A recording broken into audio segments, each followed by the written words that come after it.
June 1999. An 18-year-old college dropout clicks upload on a program he built between skipped classes. He's been awake for 60 hours straight. He's coding on a borrowed computer. He has $0, 0 investors, and no plan, just an idea everyone laughed at. 6 months later, 10 million people are using his software. 18 months later, 80 million. The $40 billion music industry mobilizes everything. Lawsuits, FBI raids, congressional hearings, even Metallica suing their own fans.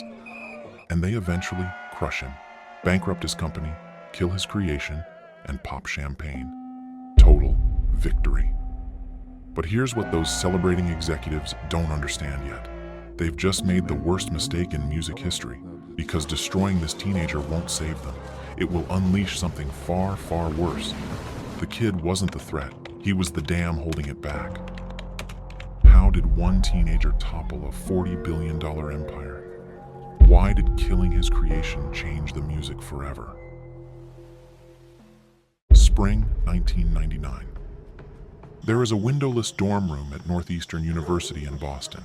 Inside, Shawn Fanning, 18 years old, hasn't slept in 50 hours. His eyes are bloodshot, locked on a glowing CRT monitor, fingers hammering code while the campus sleeps. The problem consuming him is deceptively simple. Finding music online is a nightmare. The MP3 format already exists. The compression technology has shrunk songs to roughly 1/10 their original CD file size, making them theoretically easy to share. But in practice, actually locating MP3s means crawling through broken FTP servers, sketchy IRC chat rooms, and web directories that disappear overnight. His roommates complained constantly that downloading a single track takes 14 hours on a good day, and half the time the connection dies at 90% complete. Shawn understands something the music industry hasn't yet. The infrastructure for a revolution is already in place. The compression technology exists. The bandwidth is expanding rapidly. Millions of people want digital music. What's missing is the architecture to connect supply and demand. His breakthrough arrives somewhere around hour 52 of sleeplessness, in a flash of clarity that will eventually cost record labels billions. He realizes the solution isn't building a central vault of songs. That approach is slow, expensive, and creates a single target for lawsuits and shutdowns. Instead, he envisions something radical, a peer-to-peer mesh network. Every user's hard drive becomes a node in a vast interconnected library. No warehouse and no centralized inventory. No permission required from anyone. If 10 million students each have 200 songs stored on their computers, the network collectively holds 2 billion tracks, with 0 storage costs, 0 distribution expenses, and 0 overhead. The concept obliterates every assumption the music business has operated on for a century. Shawn starts coding the architecture that night. In an online chat room, he teases the concept to strangers, most of whom dismiss him outright. But one 18-year-old in Virginia pays close attention. Sean Parker, a baby-faced entrepreneur already obsessed with disrupting entrenched industries. Parker tracks Fanning down through mutual contacts and discovers something unexpected. A shy, awkward kid from working-class Brockton, Massachusetts, coding on a borrowed PC in his uncle's office, and sometimes sleeping in a storage closet just so he can work around the clock without interruption. The nickname Napster, originally a jab at Shawn's curly, nappy hair from his high school days, becomes the software's name. By May 1999, after 5 months of marathon coding sessions, the first functional version compiles successfully. Fanning and Parker scrape together $50,000 from skeptical angel investors who aren't entirely sure what they're funding. The two teenagers drive to California with the executable on a floppy disk and a conviction that they're about to change something fundamental. They have no business plan. They have no revenue model. They have no idea that within 12 months, they'll be fighting for survival against every major record label on the planet. They launch Napster in June 1999. The first week brings a few hundred downloads, mostly Fanning's college friends and chat room acquaintances curious about this strange new program. The interface is clunky, servers crash constantly, but the core mechanism works exactly as designed. Type a song title into the search bar, see which users have the file on their hard drives, Click download, and the MP3 transfers directly from their computer to yours. No middleman, no payment, no permission. By October, word of mouth has pushed the user count past 150,000. By Christmas, it crosses 1 million registered accounts. And by March 2000, the number explodes past 20 million active users, the fastest growth of any software application in internet history. Shawn Fanning went from anonymous college student to the unwitting general of a digital army in 9 months flat. He has no idea that his dorm room experiment is about to set the entire music industry ablaze. Will he be able to destroy the entire industry? 2000. Napster has mutated from software into something closer to a social movement. High school kids, college freshmen, office workers, suburban parents, all of them trading MP3 files at speeds that would have seemed like science fiction 5 years earlier. Music that used to cost $17.99 per CD is now essentially free for anyone with an internet connection and a few hours to spare. The record labels watch in bewildered horror as their once loyal customers embrace this outlaw technology in unprecedented numbers. Supply and demand have decoupled completely. The appetite for music remains as ravenous as ever, but purchase rates are collapsing. Every hit single, every obscure B-side, every genre from Beethoven to Biggie is suddenly available at the click of a mouse. Why pay $18 for a Britney Spears album when you can grab the one song you actually want in 4 minutes and free? The impact shows up immediately in the quarterly reports. 2000 becomes the first year in 2 decades that global recorded music revenue actually declines. CD sales drop 2.5%, a $1.2 billion hemorrhage in 12 months. The industry blames Napster, and the math supports their accusation. The unbundling of the album has begun, and nobody asked the labels for permission. An entire generation is learning that music is something you access instantly, not something you save up for and purchase in plastic jewel cases. For users, the experience feels miraculous and vaguely illegal in equal measure. One college student later recalled the first time he searched Napster. He typed in a song he'd wanted for 3 years, watched the progress bar fill over the next few minutes, and then sat frozen at his desk, certain the FBI was about to kick down his door. Nobody came. He downloaded 200 more songs that night. Multiply that paranoid euphoria by 20 million users experiencing the same thing simultaneously, and you begin to understand the scale of what Fanning accidentally unleashed. Universities feel the infrastructure strain first and hardest. At Indiana University, campus administrators discover that Napster traffic alone is consuming 61% of total network bandwidth, a system designed for academic research and email, now clogged with students trading Limp Bizkit and Eminem MP3s between classes. By late 2000, over 200 colleges have banned Napster outright, not primarily because of copyright concerns, but because the sheer data flood is crashing their servers. Students revolt against the bans.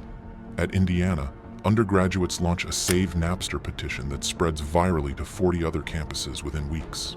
For them, Napster isn't just a useful application, it's practically a constitutional right. The media catches on quickly. Newspapers run breathless headlines about music's Wild West and digital pirates. Reporters ask incredulously, who's behind this Napster thing? Suddenly, Shawn Fanning transforms from anonymous coder to reluctant cult hero. He's shy and visibly awkward in every interview, but the press can't get enough of the narrative. A teenager in a hoodie taking on billion-dollar corporate giants. In October 2000, Fanning appears on the cover of Time magazine, hood pulled up, smirking at the camera as the face of what journalists are calling the Napster revolution. He's invited to the MTV Video Music Awards, where he strolls on stage wearing a Metallica t-shirt he claims he borrowed from a friend, a pointed jab at the very band that has become Napster's loudest and most aggressive critic. The audience erupts. Shawn Fanning has become a cultural lightning rod, celebrated by millions of fans, despised by powerful music legends. But in the boardrooms of Los Angeles and New York, the celebration is about to end. The music industry's executives have finally woken up to an existential threat. For years, they operated in a comfortable bubble, CD sales booming, profit margins guaranteed. Napster shattered that illusion overnight. The label's $40 billion gravy train has screeched to a halt, and the panic is palpable. At a private meeting during an industry conference in early 2000, one agitated label executive reportedly slams his fist on a table and declares the only solution is simple: ban the internet. He's dead serious. That's how apocalyptic Napster appears to them. They're about to fight back with every weapon at their disposal. What they don't realize is that this fight has already spiraled beyond anyone's ability to control, and their first major counterattack will do something nobody anticipated. It will transform Shawn Fanning from folk hero into legend. How did a drummer's publicity stunt backfire so spectacularly? And what made the labels reject a billion-dollar offer that could have saved their entire industry? Napster's explosive growth has the giants of the music world scrambling for a response. The Recording Industry Association of America isn't about to let a bunch of teenage pirates destroy their empire without total war. In December 1999, even as Napster's user count climbs toward 10 million, the RIAA launches its assault, a massive federal lawsuit alleging copyright infringement on an unprecedented scale. Every major record label joins the legal siege: Universal, Sony, Warner, EMI, BMG. The complaint demands up to $100,000 in damages per song illegally shared, a number that could theoretically bankrupt Napster millions of times over. But Napster doesn't collapse immediately. The company hires Hank Berry, a Stanford-trained attorney and experienced dealmaker, as CEO. Berry initiates back-channel negotiations with label executives, floating an idea that might save everyone. What if Napster converted to a paid subscription model and shared royalties with the labels? For several tense months, it looks like a deal might actually happen. Then Metallica detonates everything. April 2000. The legendary metal band discovers that a demo of their song I Disappear, recorded for the mission, Impossible 2 soundtrack, has leaked onto Napster before its official release. Their drummer, Lars Ulrich, is apoplectic. Metallica doesn't just file a lawsuit, they make the confrontation personal and theatrical. On May 3, 2000, Ulrich himself marches into Napster's Redwood City headquarters flanked by lawyers and bodyguards, hauling 13 boxes that weigh a combined 60 pounds. Inside those boxes, printouts listing 335,435 individual Napster usernames that Metallica's investigators identified, trading the band's music. Ulrich demands every account be banned immediately. Napster complies, banning over 300,000 accounts within 48 hours. But the PR fallout is catastrophic, and not for Fanning. Overnight, Lars Ulrich becomes a meme, the greedy rock millionaire suing his own fans, many of them teenagers without credit cards. Shawn Fanning, meanwhile, achieves near-mythic status. That October Time cover, the MTV appearance in the borrowed Metallica shirt, the crowds chanting his name at tech conferences, the battle lines crystallize in public consciousness. A multi-platinum drummer versus a teenage coder. Only one can be the villain, and the court of public opinion has already decided. If you're enjoying this showdown between a scrappy college dropout and the most powerful entertainment industry on the planet, smash that like button and subscribe. It tells me you want more deep dives into the digital battles that rewired civilization. Stick around, because this war is just getting started. Dr. Dre joins Metallica's crusade within weeks, adding another celebrity face to the lawsuit.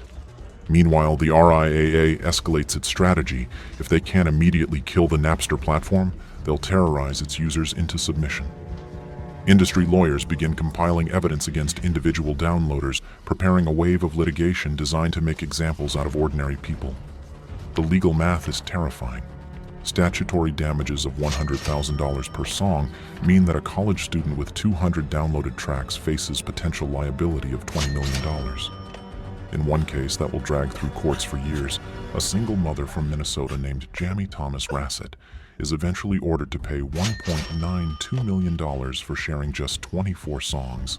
And over the following years, the RIAA will file lawsuits against more than 18,000 individuals, including 12-year-olds, 71-year-old grandfathers, and someone who didn't even own a computer.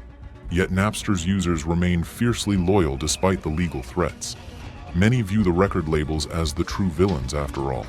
The industry has been selling CDs at inflated prices for decades, while paying most artists only pennies per album sold. To these millions of music fans, Napster isn't theft, it's rebellion. And several prominent artists publicly side with Fanning. Electronic musician Moby tells interviewers he's flattered people love his work enough to share it. Courtney Love publishes a lengthy essay accusing record labels of being the real pirates, exploiting artists through predatory contracts for generations. Even as the cultural war rages, Napster's legal day of reckoning draws closer. In July 2000, a federal judge rules in the RIAA's favor and orders Napster to shut down immediately. But Napster's lawyers win a temporary stay from the appeals court, keeping the servers running while the case climbs toward its final resolution. By early 2001, the decisive battle arrives. Will Napster bend to the courts and the industry, or somehow slip free and survive? What happens when a dying company offers $1 billion to stay alive? And why would anyone refuse that much money? February 2001. After 14 months of legal trench warfare, Napster's fate hangs by a thread. On February 12th, the Ninth Circuit Court of Appeals delivers the crushing blow. Napster is overwhelmingly liable for contributory and vicarious copyright infringement on a massive scale. The judges reject the Betamax defense, Napster's argument that their software has substantial legal uses. With 2.79 billion file transfers happening monthly, nearly all of them copyrighted music, the court isn't buying the innocent tool argument. The ruling is unambiguous. Napster must stop the unrestricted trading of copyrighted songs. A countdown begins, the same 48-hour countdown from our opening scene. Inside Napster's headquarters in Redwood City, the atmosphere swings between defiance and desperation. The young staff works 20-hour shifts on a last-ditch technical solution, acoustic fingerprinting filters that would automatically block any song by artists who don't want their music shared. But the technology is immature and the filters fail to catch millions of files. Meanwhile, Napster's 57 million users don't wait to see if the company survives. They assume the free ride is ending and download everything they can reach. College network administrators watch helplessly as bandwidth spikes to 4 times normal levels. One technology journalist later describes the final weekend as the last days of Rome for Napster's free music era. Behind closed doors, Napster's executives make one final desperate proposal to the record industry. What if we paid you? In a move unprecedented for a startup with essentially zero revenue, Napster offers the labels a $1 billion settlement. $1 billion over 5 years in licensing fees. Just let us keep operating as a legitimate paid service. The offer reveals how valuable Napster's user base has become. Even a modest monthly subscription fee from 57 million accounts could generate that sum. But the labels smell blood. Their total legal victory is within sight, and they have no incentive to compromise now. The $1 billion offer is rejected in less than 72 hours. Every earlier overture, Hank Berry's back-channel negotiations, the proposed revenue-sharing partnerships, all of it dies in those boardroom meetings. The executives don't want Napster to survive in any form. They want it destroyed completely, made into an example so terrifying that no one will ever try this again. So Napster prepares for execution. In July 2001, Judge Marilyn Hall Patel issues the final injunction. Napster's central servers must go permanently dark. On the night the service dies, Shawn Fanning is just 20 years old. 2 years earlier, he was coding through sleepless nights in a Boston dorm room. Now he watches security guards escort crying employees from the building while news cameras broadcast the collapse. For the first time since June 1999, users across the globe open Napster and see only an error message. The music industry declares total victory. Shawn Fanning's rise and fall happened in a blink. One moment he graced magazine covers and walked MTV stages. The next he was grappling with the complete collapse of his company. In the aftermath, Napster files for bankruptcy in 2002. Its remaining assets and brand names sell for $5.3 million, less than the cost of a single Metallica world tour. Fanning, the teenager who sparked the inferno, becomes a cautionary tale. Brilliant and disruptive, but ultimately crushed by establishment power. The record labels celebrate their courtroom triumph. Their lawyers collect bonuses. Their trade publications declare the war won. But that celebration will be short-lived. Because Napster's death, it turns out, is the definition of a Pyrrhic victory.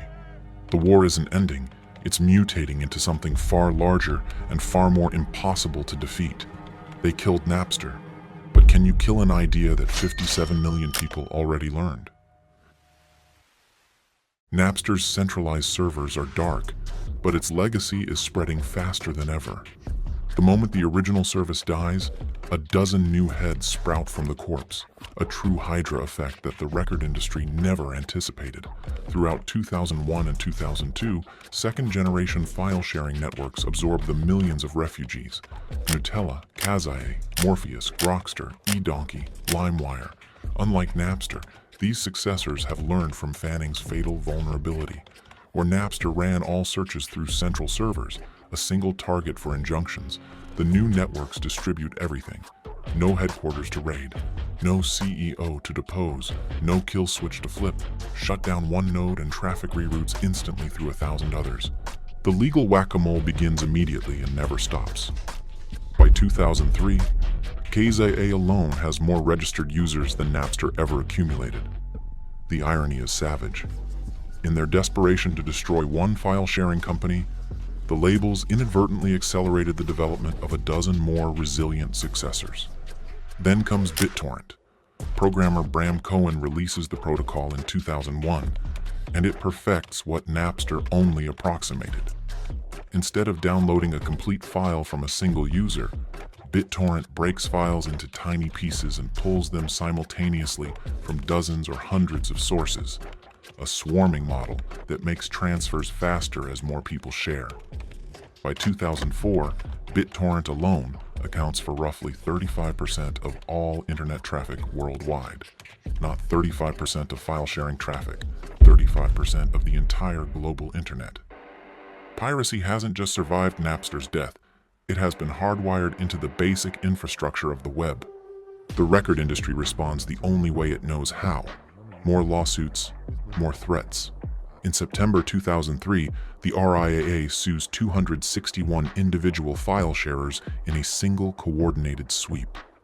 The targets include a 12-year-old girl living in public housing and a 71-year-old grandfather who barely understands what an MP3 is. The cases make national headlines, but not as victories. Late-night comedians mock the spectacle of music industry lawyers terrorizing grandmothers. Public sympathy swings hard against the labels. And despite all the legal fury, 35,000 individual lawsuits filed over the following years, the piracy numbers keep climbing. Meanwhile, the industry's core business collapses. Global recorded music revenue, which peaked at $38.6 billion in 1999, enters a freefall that nothing can arrest. By 2009, exactly 1 decade after Napster's launch, annual revenue has cratered to $17 billion, a 56% decline in 10 years. The labels blame piracy, and they're partially correct. But the deeper wound is behavioral. Napster permanently altered how an entire generation thinks about music. It unbundled the album. It taught millions of people that music could be instant and on demand. By the time the industry finally accepts legitimate digital distribution, Steve Jobs launches the iTunes Music Store in 2003, selling songs for 99 cents each. The consumer expectations have already calcified. Jobs didn't invent digital music purchasing. He simply monetized the habits Napster created for free. And the labels, desperate for any revenue, surrendered pricing power to Apple and never recovered it. As for Shawn Fanning, he watches the entire transformation unfold from the sidelines. In the years after Napster's collapse, he stays in tech, launching Snowcap, Rupture, and Path. None recapture the lightning in a bottle moment. He built a digital weapon that dismantled a $40 billion industry before he was old enough to legally buy a beer. The record labels won their lawsuit. They bankrupted his company, and absolutely none of it mattered in the end. Here's what the music industry discovered too late. You can sue a company into bankruptcy. You can destroy a 20-year-old entrepreneur. You can win every court battle, collect every legal judgment, celebrate every injunction. you cannot uninvent peer-to-peer architecture. You cannot make 57 million people forget what free and instant music felt like. The industry spent an entire decade fighting a war against human behavior, and human behavior won decisively. Shawn Fanning didn't destroy the music business. He simply exposed the cracks that were always there. The flood did everything else. The labels thought killing Napster would restore the old order. Instead, they created an enemy that couldn't be killed, a decentralized swarm of networks and users that would torment them for 20 years. The boy in the hoodie didn't win his legal battle, but he won something more important. He proved that information, once freed, cannot be recaptured. And if you want to see what happens when another teenager builds something even more dangerous, a weapon that didn't just disrupt an industry but brought entire governments to their knees and made one young hacker the most wanted fugitive on Earth, watch this video next.